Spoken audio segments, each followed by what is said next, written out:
laughing aloud now, magic in the air. Wands roll around us, cast away our care. Friends in the hallways, adventures we find. Spells and enchantments, trouble on our mind. That's so wizard flow, life is a spell we know. We're casting joy and glow, that's a wizard show.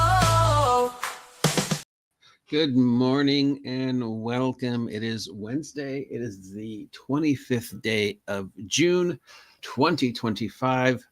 Remember that date because it's important. And it's time for the Wizards of the Coast news, the weekly, unfortunately, segment where I go over the latest shenanigans from our friends over at Hasbro and Wizards and laugh so I don't cry. Somebody said in the comments that I took too much joy and I was too happy when I was reading off the news, and I had to say, well, it's not really joy. It's more like the satisfaction of going, hey, I predicted this was happening and it did happen, and I'm kind of sad that it did, and just, it's laughing so I don't cry. You gotta be sarcastic and make fun of it because it's just gotten so ridiculous and surreal that that's really the only way to deal with it. So yes, once again, today is June 25th, 2025, which means 2 years from today, it'll be June 25th, 2027. Why is that important?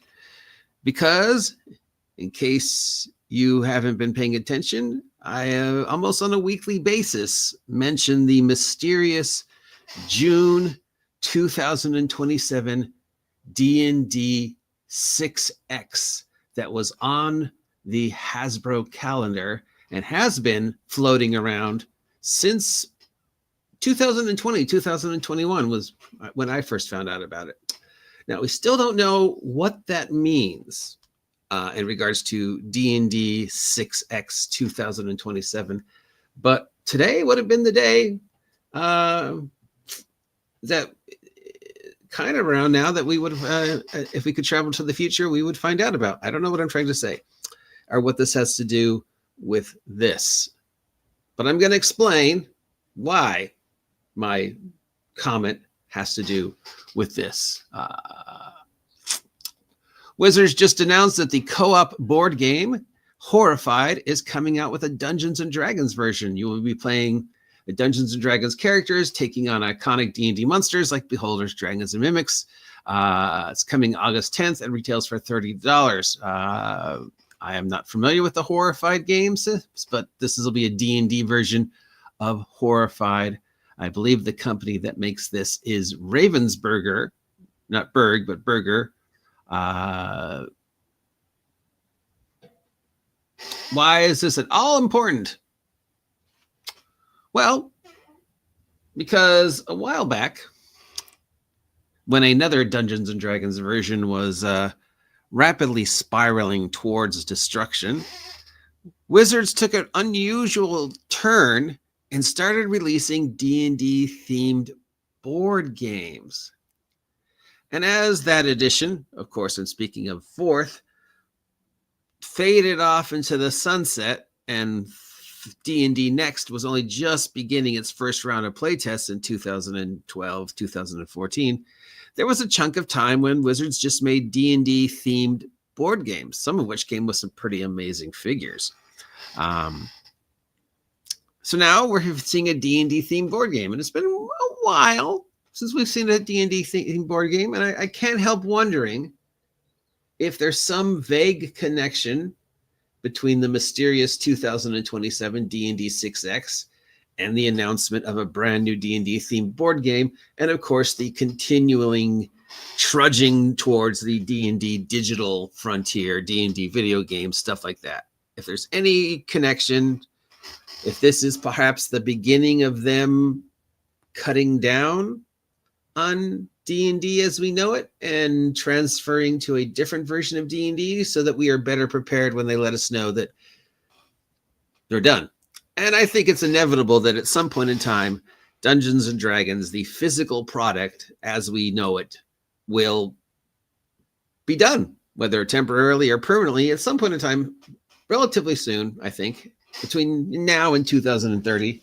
Hasbro's just going to be like, we don't need to do this anymore.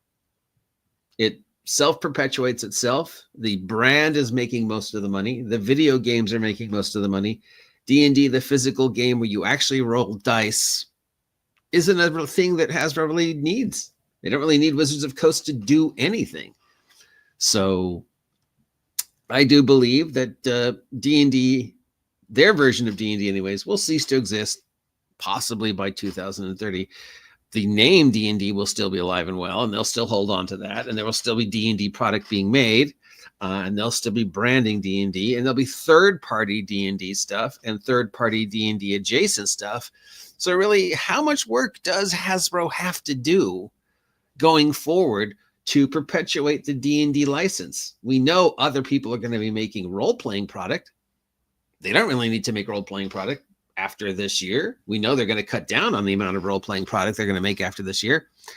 They don't really need to make any more Magic the Gathering product. Again, that's a license that's pretty much creates itself at this point. There's nothing that Wizards of the Coast does. It's a superfluous extension of Hasbro. And as we know, but see, it was all going to tie in somehow. As we know, Hasbro has cut 3% of their total workforce, including, did anybody know this? Michael Galveus, who was the creative director of marketing, was also handed his walking papers the day after Todd Kendrick was, or in that same week. So that is a large chunk of the Wizards of the Coast creative staff who have vanished, along with the hundreds that have been let go between January 1st and today. And this article talks about an additional 150 employees that have been lost since tariffs were announced. Now, I first read this article and I thought that they were talking about the year as a whole. And then you read the article a second time and they're talking about, well, no, it's just right now. They just lost 150 employees that we don't know when. And then I go back through it and I'm like, wait, are you talking about from January to now you lost 3%? Or you just lost 3% yesterday and just forgot to mention it? So it's a little vague. Now, so I said to Jeff, when he asked me about it the other day, I think they're talking in total for the year so far, but now I don't know. So I'm just going to focus on the fact that a chunk of the Hasbro staff has been let go. A large chunk at the beginning of the year, and then several smaller chunks throughout the year, leading us today. That total percentage is going to be around 3 to 5% of the 5,000 employees that they employ globally, as opposed to the 1.5 million employees they at one point in time had. But now Hasbro only employs 4,985, both here in America and overseas. Wizards of the Coast has got 8 people working for them in Seattle, and I have no idea how many people work for the Texas branch, or even if anybody remembers there is a Texas branch of Wizards of the Coast. I tend to think of them as the version of Wizards of the Coast who sees everything that Seattle does and just decides to do the opposite. So that's why we never hear about Wizards of the Coast Texas, because they're like, shh, why don't we just do our jobs and not say anything? So yeah, it's easy to forget that there is at least 2 other branches besides Seattle. But yes, 3% is gone. Hasbro, Wizards of the Coast, the staff continues to shrink. Hasbro, with all its various fingers in different pies, is obviously being affected by the tariff and the trade stuff. So they have to rethink, what can we produce overseas? What can we produce here at home?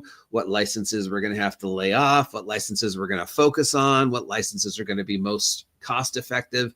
And who can we let go and still maintain the same level of product that we were maintaining before this all happened this year? So yes, and that of course cycles back to the Wizards of the Coast. Hey, we are changing the direction of the product. We have been very obvious about the fact we're changing the direction of the product. We have been crystal clear since 2020. And now this mysterious 2027 date is getting closer and closer. And we just announced a board game plus a whole bunch of video games. Plus we know we're only seeing like 6 products this year and like 4 next year. And they've already also told us that a lot of the products coming out for D&D 2025 will be nostalgias. We know there's a new version of Ravenloft coming out. We know there's some new Eberron stuff coming out.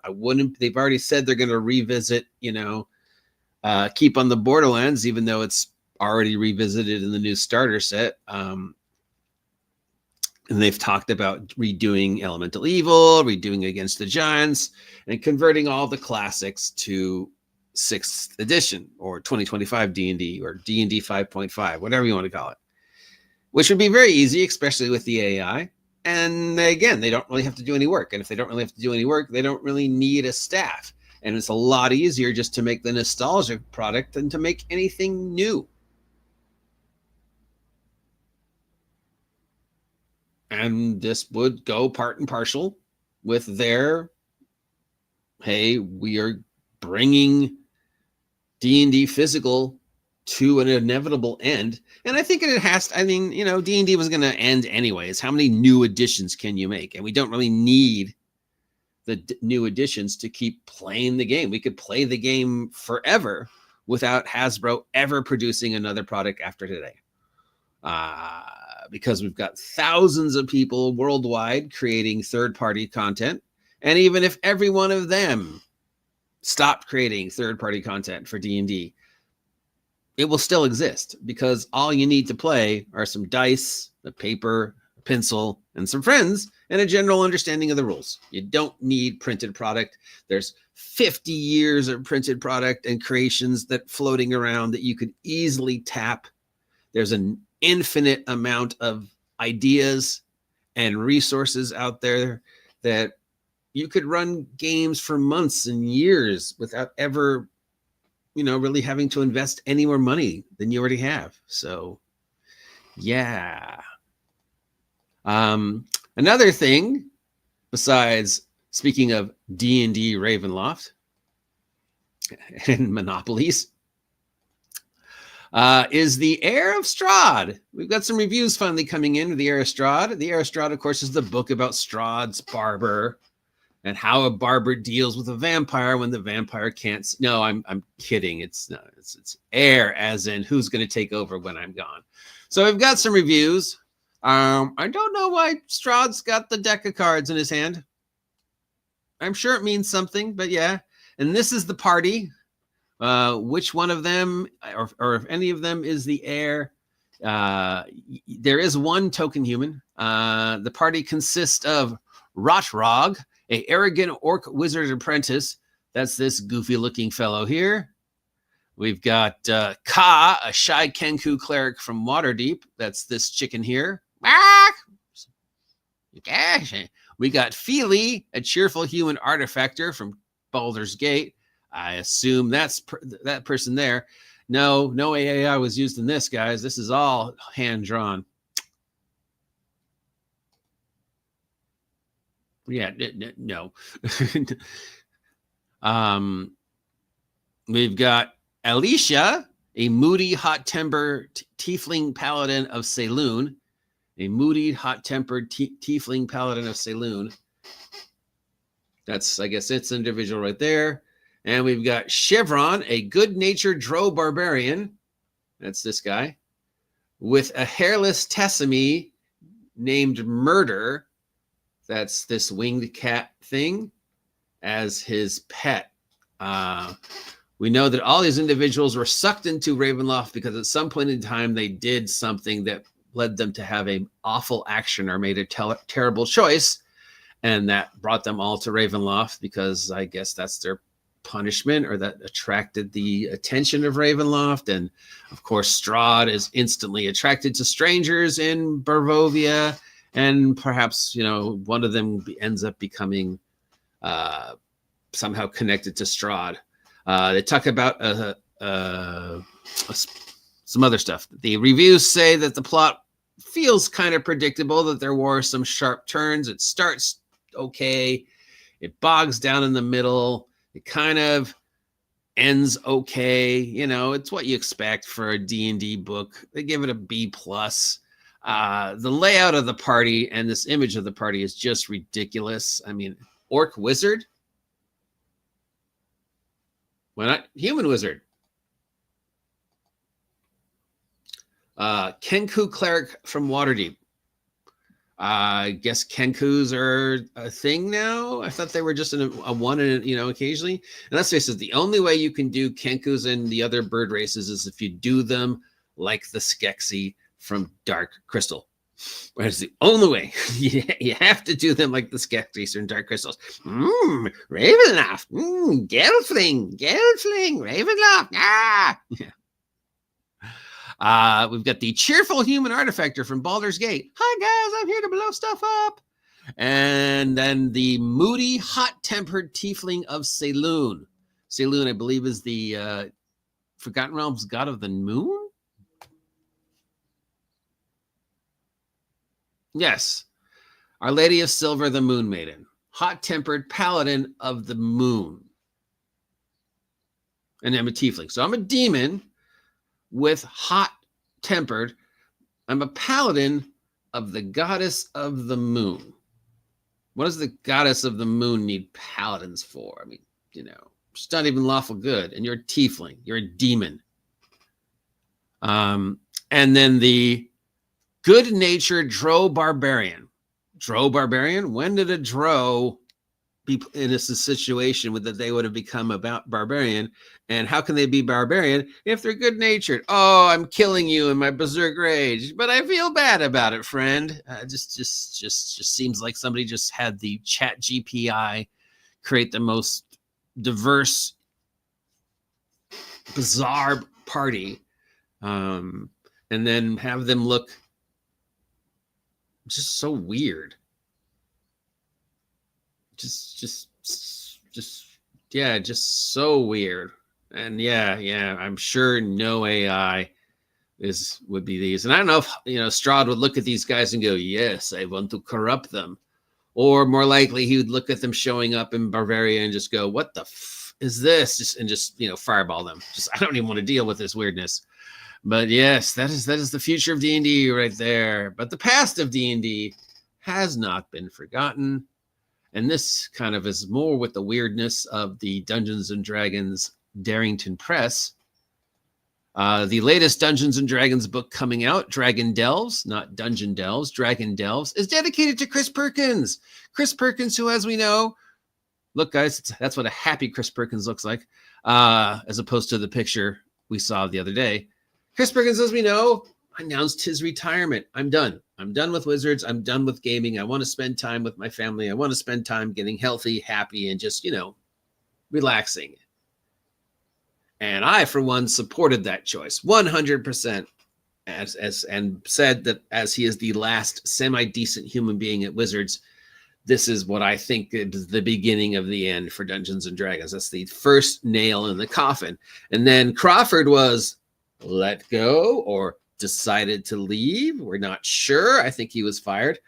And that was the second nail in the coffin. And then a couple days later, Darrington Press has hired Chris Perkins as the new creative something another.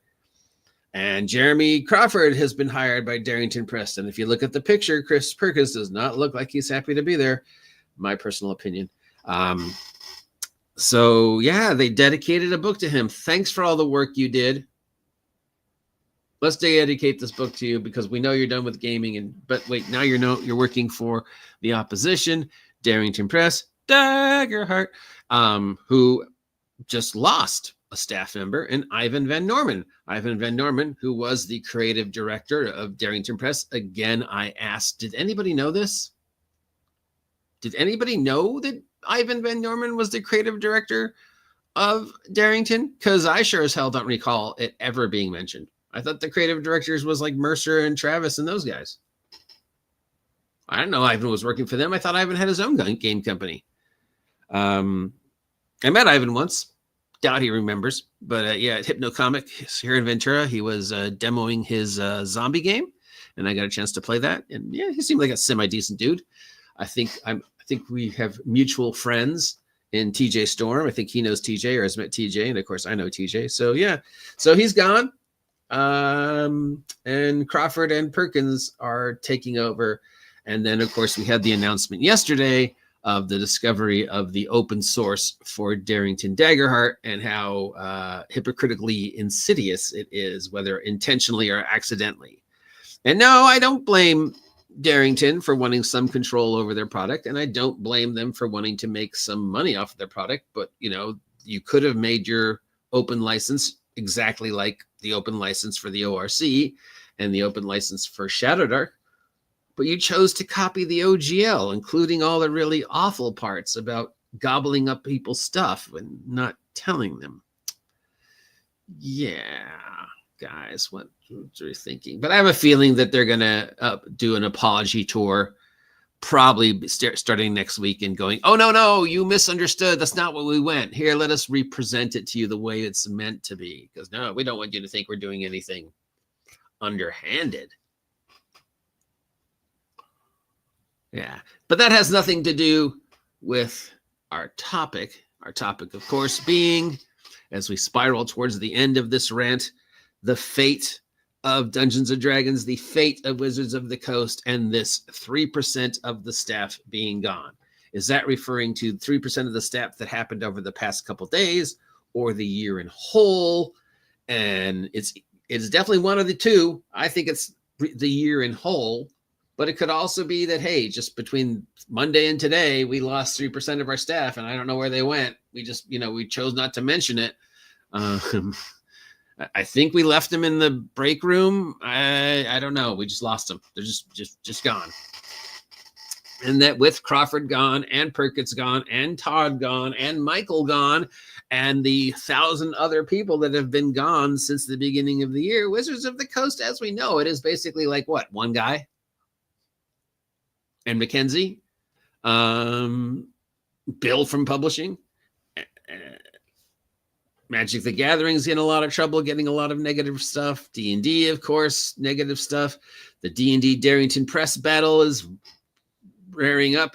All these other companies are coming out going, hey, don't do Wizards of the Coast D&D. Come do my D&D because it's better and less snarky and no forced virtue signaling. We'll get to that story later. And yeah, that brings us to the end. I really don't know. Today is, as I said at the beginning, June 25th, 2025. That means 2 years from today would be about the time where the mysterious Dungeons & Dragons 6X, June 2027, would be coming to pass. And they just released a new board game. And if you cycle back to the beginning of around 4th edition times, about the time that 4th edition slowly just kind of ceased production, they started releasing a bunch of board games. Now, there might be a connection there, or I could just be spitballing, speculating, and there's no connection whatsoever. I don't know. I will remind you that 99.9% of my predictions that I've made about the gaming community in regards to Wizards of the Coast over the last 2 years have come true. Though there was absolutely no way I could have predicted the Pinkertons thing, much less I don't think anybody predicted that. And the OGL thing, that came out of nowhere. But again, I get why they did it. I just think they did it the completely wrong way. And I think most people agree with me that they did it the completely wrong way. And yeah, same with the OGL Daggerheart thing. I get why they did it. It just reads like they did it the completely wrong way. And I wouldn't be surprised if there's an apology tour starting next week once all the negative press lands on their laps and they go, oh crap.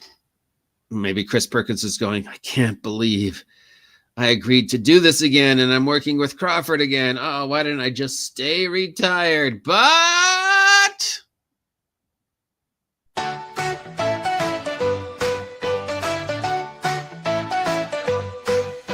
We're laughing aloud now, magic in the air. Wands swirl around us, cast away our care. Friends in the hallways, adventures we find. Spells and enchantments, trouble on our mind. That's so wizards, oh, oh, oh, oh. Life is a spell we know. We're casting joy and glow, oh, oh. That's a wizard show. Mischief in the classroom, potions gone astray. Flying through the quad, now brighter every day. Laughter we cry hard, sneaking out at night. Cloaks in the moonlight, everything feels right.